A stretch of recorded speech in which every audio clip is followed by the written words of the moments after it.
नमस्कार, top 50 shares में आपका स्वागत है। मैं हूं मनीष और अगले आधे घंटे में मैं कई सारे स्टॉक्स और कुछ ऐसे बड़े कॉर्पोरेट दिग्गजों से बात करने की कोशिश करूंगा जिसका सीधे तौर पे जीएसटी के बाद जो है इनकी लगातार लड़ाई आ रही है और बाजार देखिए कहीं ना कहीं एक फ्लैट टू पॉजिटिव कारोबार कर रहा है। बहुत ज़्यादा न गिरावट न तेज़ी देखने को मिल रही है। अच्छी बात है कि लोअर लेवल से बाजार में थोड़ी रिकवरी देखने को मिली है, लेकिन कई सारे स्टॉक्स और सेक्टर्स होंगे जिसमें कि हमने आज के ट्रेड में काफ़ी ज़्यादा मजबूती देखने को मिली है। लेकिन जीएसटी एक बड़ा मुद्दा है जो कल आखिरकार जो है लंबे इंतजार के बाद पास होता हुआ दिखा राज्यसभा से। और इसी मुद्दे पे बात करने के लिए हमारे साथ गोदरेज इंडस्ट्रीज़ के चेयरमैन जो है अदी गोदरेज साहब जुड़े हैं। सर शुक्रिया सबसे पहले तो जी बिजनेस को समय देने के लिए। पहला सवाल तो यही होगा कि लगातार आप उन कॉर्पोरेट दिग्गजों में हैं जिन्होंने इस बात का समर्थन किया था, इस बात का पुरजोर समर्थन किया था कि जीएसटी को पास किया जाए, जीएसटी पे सरकार सहमति बनाए क्योंकि ये कहीं ना कहीं इकोनॉमिकली बेहतर है। और आपके लगातार समर्थन की बात हम देख रहे हैं कि कहीं ना कहीं जीएसटी को लेकर अब सच्चाई सामने आ रही है। अब लग रहा है कि जीएसटी पास हो गया और धीरे धीरे ये जो है असली स्वरूप में आ भी जाएगा। आगे की राह आप कैसे देखते हैं? अब ये बहुत अच्छा डेवलपमेंट है देश की आर्थिक स्थिति के लिए। मैं समझता हूँ कि एक बार जीएसटी लागू हो जाएगा 1 अप्रैल 2017 से इंडिया की जीडीपी ग्रोथ में 1.5 से 2% की बढ़ोतरी हो जाएगी। ये बहुत फ़ायदेमंद रहेगा। गुड्स के दाम कम हो गए इंडिया में, कंज्यूमर को बहुत फ़ायदा रहेगा, कंजम्पशन बढ़ेगा, इससे प्रोडक्शन बढ़ेगा और इन्वेस्टमेंट प्रोडक्शन में भी बढ़ जाएगा। जो गवर्नमेंट की रेवेन्यूज़ है वो भी काफ़ी बढ़ जाएगी क्योंकि टैक्स इवेजन बहुत मुश्किल हो जाएगा एक बार जीएसटी आ गया। ये सब फ़ायदेमंद रहेगा।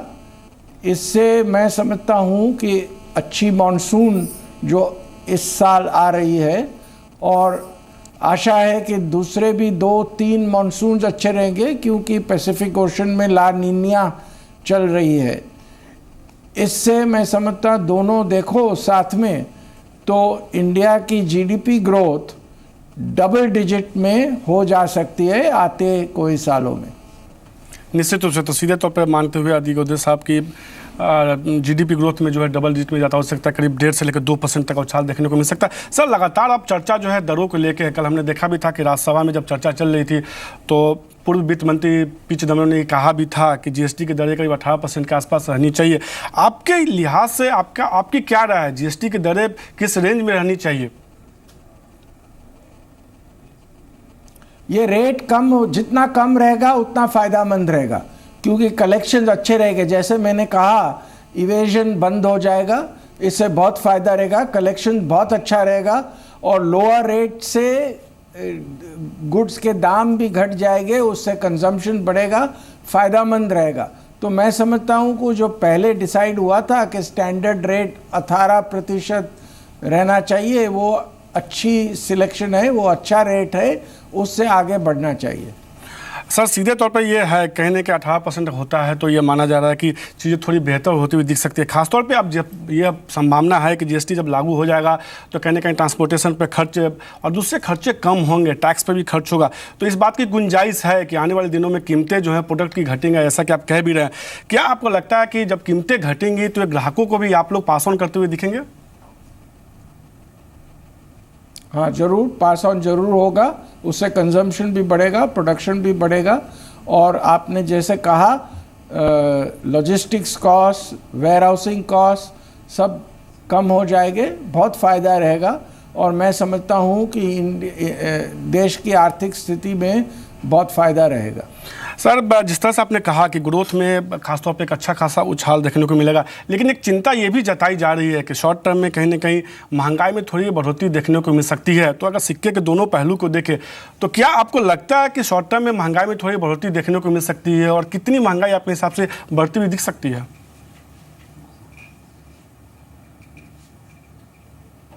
महंगाई घटेगी और कोई सर्विसेज पे महंगाई ज़रूर बढ़ेगी, लेकिन बहुत से गुड्स पे महंगाई कम हो जाएगी, दाम कम हो जाएंगे।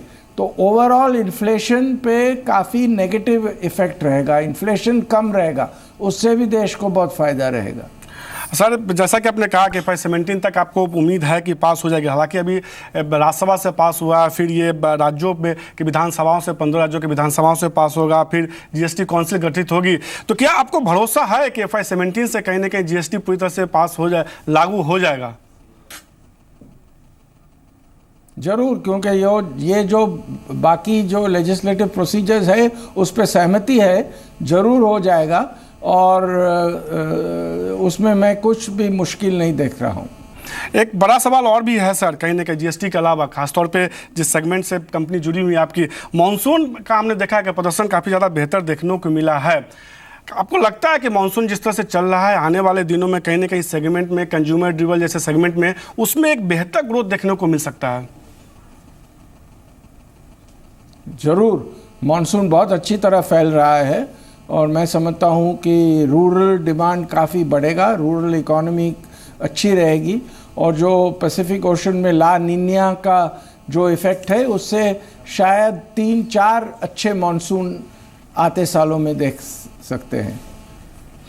शुक्रिया सर जी बिजनेस को समय देने के लिए। तो सीधे तौर पे गोदरेज इंडस्ट्रीज़ के चेयरमैन अदिति गोदरेज ये मानते हुए कि जो फैसले लिए गए हैं, GST जिस तरह से पास किया जा रहा है, उसका फ़ायदा जो है सीधे तौर पे होता हुआ दिखेगा। GDP ग्रोथ जो है डबल डिजिट में जाता हुआ दिख सकता है, 1.5% से लेकर 2% तक जो है GDP ग्रोथ में उछाल देखने को मिल सकता है। और ये मानते हैं कि महंगाई में बहुत ज़्यादा इसका असर देखने को नहीं मिलता हुआ दिख सकता है। इसके अलावा ये मानना है कि मानसून का कहीं ना कहीं मानसून का कहीं ना कहीं जो है सीधे तौर पे इसका फायदा होता हुआ दिख सकता है। आज हमने देखा भी है, लवलेस हमारे साथ आज जुड़ भी चुके हैं आज के जानकार। लवलेस, हमने देखा है कि कई सारे स्टॉक्स हैं जिसमें कि आज के ट्रेड में थोड़ी कहीं मजबूती देखने को मिल रही है, गिरावट देखने को मिल रही है। लॉजिस्टिक्स स्टॉक्स पे क्या राय होगी आपकी? आज के ट्रेड में हमने देखा वहाँ थोड़ा दबाव देखने को मिल रहा है।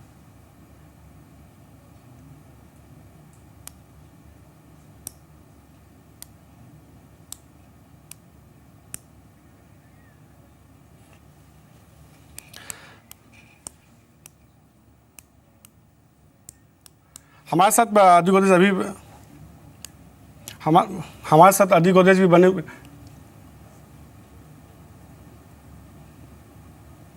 अब बाजार देखिए कहीं ना कहीं जो एक दायरे में ट्रेड करता हुआ दिख रहा है, करीब 8560 के आसपास का ट्रेड करता हुआ दिख रहा है। इसके अलावा देखिए कई सारे स्टॉक्स है। सीमेंट शेयर में देखिए आज के ट्रेड में थोड़ी सी मजबूती देखने को मिल रही है, वहाँ तेजी देखने को मिली है। हालांकि लॉजिस्टिक स्टॉक्स देखिए वहाँ थोड़ा सा दबाव देखने को मिल रहा है, करीब 2.5-3% की लॉजिस्टिक स्टॉक्स में गिरावट देखने को मिली। सीमेंट स्टॉक्स देखिए Hydrolox cement, KCP limited, Gujarat city cement, JK Lakshmi cement, India cement जैसे स्टॉक्स हैं जहाँ पे आज के ट्रेड में थोड़ी सी मजबूती देखने को मिल रही है।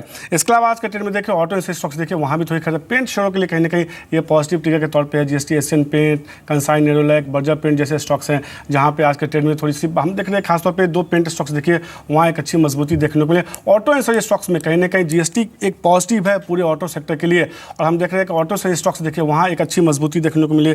रिको auto, Pricol, Rane brake, auto stamping, Motherson Sumi जैसे स्टॉक्स हैं जहाँ एक अच्छी मजबूती देखने को मिले। इसका यूकाल फील्ड देखिए, एमटेक ऑटो जैसे स्टॉक्स हैं जहाँ मजबूती देखने को मिले। सोना कोई में भी देखिए आज के ट्रेड में तेजी का रुझान बना हुआ है। कुछ और स्टॉक सेक्टर जहाँ आज के ट्रेड में खरीदारी देखने को मिले। फार्मा स्टॉक्स देखिए वहाँ एक अच्छी तेजी देखने को मिली है, खासतौर पर ल्यूमेक्स टेक जैसे स्टॉक्स जो ऑटो से स्टॉक्स है वहाँ तेजी देखने को मिले। फार्मा स्टॉक्स देखिए वहाँ एक अच्छी मजबूती देखने को मिली आज के ट्रेड में।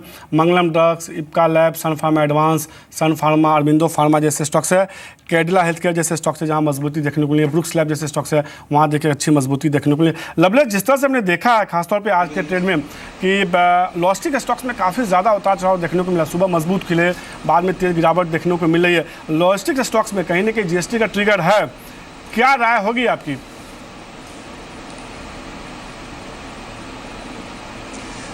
Good afternoon Manish ji. मेरे ख्याल से अगर आप चार्ट स्ट्रक्चर देखें तो ये कहना बहुत मुश्किल होगा एक पर्टिकुलर इंडिया एज इकोनॉमी की GST कितना प्राइस ही नहीं हुआ है इन शेयरों के लिए, बट हम एक अच्छी खासी रनअप ऑलरेडी देख चुके हैं जो मेरे ख्याल से अब एक वैलिडेट हो गई है।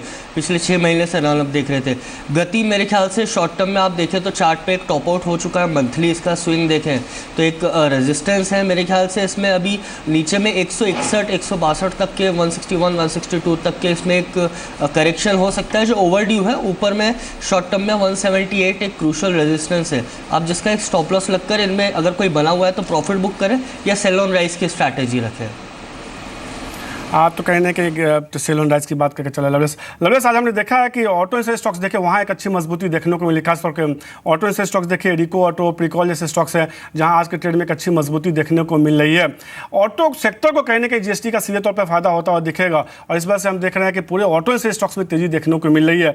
ऑटो इंश्योरेंस में Rico auto, Pricol, brand brakes, Motherson Sumi जैसे स्टॉक्स खासतौर पर देखिए मदरसन सुमी आज यहाँ एक अच्छी मजबूती देखने को मिली, 4-4.5% की मजबूती है। इसके अलावा सोना, कोयो, इकार, फुल जैसे स्टॉक्स हैं जो बेहतर परफॉर्म कर रहे हैं। आपको ऑटो एंसिलरी में कोई पसंद है क्या, जिसमें लगता है कि पोर्टफोलियो में जिसको शामिल करना चाहिए? जी, ऑटो एंसिलरी में मैं स्मॉल कैप और मिड कैप में जाना चाहूँगा। ऑटो पर्टिकुलरली स्पेस में हमने रिको ऑटो एक पर्टिकुलर काउंटर देखा है, हम इस शो में भी आपसे इस बारे में बात कर चुके हैं। 42-44 से एक अच्छा खासा रनअप दिया, मेरे ख्याल से करंट लेवल्स पे भी अच्छा है। शॉर्ट टर्म में अगर कोई भी एक करेक्शन आता है 55-54.5 तक, मेरे ख्याल से उसमें एंटर होने की सलाह दूंगा। बाय ऑन डिप्स की स्ट्रैटेजी रखें। 53 पे स्टॉक बॉटम आउट हो चुका है, उसका स्टॉप लॉस लगाकर आप इसमें एक 5 से 6% और तेज़ी देख सकते हैं 59.60। जहाँ तक कि मदरसन सुमी की बात करी, हमने इसको 310-311 पे रिकमेंड करा था, बट मेरे ख्याल से एक 50 रुपये के रनअप के बाद ओवरड्यू करेक्शन है। Since it belongs to major auto ancillary space, मेरे ख्याल से एक profit booking is on the charts. तो मैं मदरसन सुमी में फिलहाल अगर कोई बना है तो प्रॉफिट बुक करने की सलाह दूंगा। इसमें हमको एक 330 तक के कमजोरी देखने को मिलेगी। रिको ऑटो पे मेरी बाय की सलाह रहेगी। कई सारे स्टॉक्स हैं और देखिए जहाँ पे तेजी देखने को मिले लवलेस, खासतौर पे देखिए फार्मा स्टॉक्स, बाजार जैसे ही थोड़ा सा हम देखते हैं कि थोड़ा फिसलता है, थोड़ा सा उतार चढ़ाव देखने को मिलता है, मुनाफा वसूली देखने को मिलता है, फार्मा स्टॉक्स में डिफेंसिंग बाइंग के तौर पे रुझान देखने को मिलता है।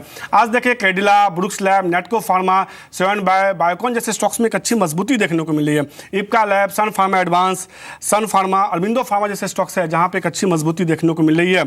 कहीं ना कहीं बहुत दिनों के बाद ये ट्रेंड देखने को मिला है कि न केवल लार्ज कैप, मिड कैप, बल्कि स्मॉल कैप फार्मा में भी खरीदारी है। पिछले कुछ दिनों से ट्रेंड था कि केवल स्मॉल कैप या मिड कैप फार्मा में खरीदारी थी। आज जिस तरह से लार्ज कैप फार्मा में खरीदारी देखने को मिली है, आपको कौन से फार्मा स्टॉक्स होंगे जिस पर आपको लगता है कि अभी ट्रेडिंग के लिहाज से खरीदारी करनी चाहिए, यहाँ से एक अच्छी मजबूती देखने को मिल सकती है? अगर मैं ओवरऑल मार्केट में एक व्यू लूँ तो हम शॉर्ट टर्म में एक करेक्शन पे है, हम टॉप आउट कर चुके हैं अराउंड 8700। और जिस तरह से हमने तेज़ी देखी है फार्मा स्पेस में लास्ट 2-3 दिन से, तो मेरे ख्याल से ये मार्केट रोटेशन आप इसे बोल सकते हैं बाय इंस्टीट्यूशंस एंड HNIs या FIIs। मेरे ख्याल से कहीं ना कहीं इनमें अब तेज़ी रहेगी and large cap stocks of course will lead this particular rally, और जिसे हम शॉर्ट टर्म में बाउंस बैक बोलेंगे। मेरे ख्याल से आप सन फार्मा में पॉजिटिव हो सकते हैं, इसमें एक 40 से 50 रुपये की और चाल देखने को मिलेगी।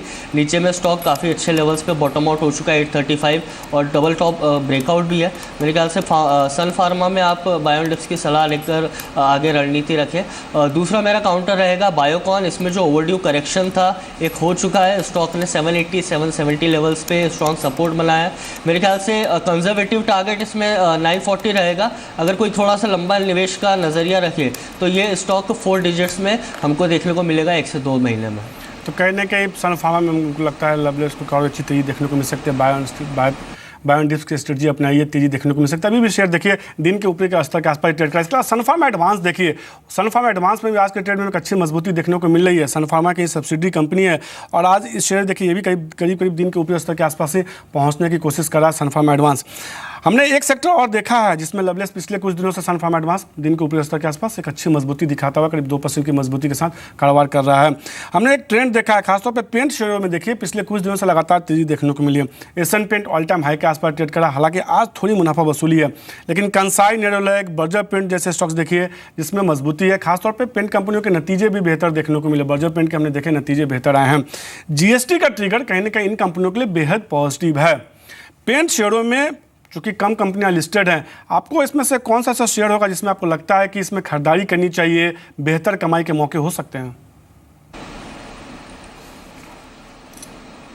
जी देखिए, ख़रीदारी के हिसाब से मेरा नज़रिया तो मिड कैप स्पेस भी जाएगा, क्योंकि स्ट्रक्चरली अगर हम देखें तो एक रेजिस्टेंस है हायर लेवल्स पे मोस्ट ऑफ द शेयर्स में, but still Berger Paint is somewhat attractive at current levels. अगर कोई शॉर्ट टर्म ट्रेडर है तो मेरे ख्याल से 235-234 पे स्टॉक में एक एसएल लगाकर प्ले कर सकता है 250 के लिए। जहाँ तक कि लार्ज कैप की बात करें, हम एशियन पेंट्स में एक एक्सपोनेंशियल रनअप देख चुके हैं 810-820 के लेवल से। इसने जो एक वीकली लेवल पे सिमेट्रिकल ट्रायंगल का ब्रेकआउट दिया था, बट एक ऑलमोस्ट हम 300 रुपये की रन देख चुके हैं। 1150 पे स्टॉक में एक अच्छा खासा रेजिस्टेंस भी है, तो मैं 1160 का स्टॉप लॉस लेके आपको इसमें शॉर्ट करने की सलाह दूंगा।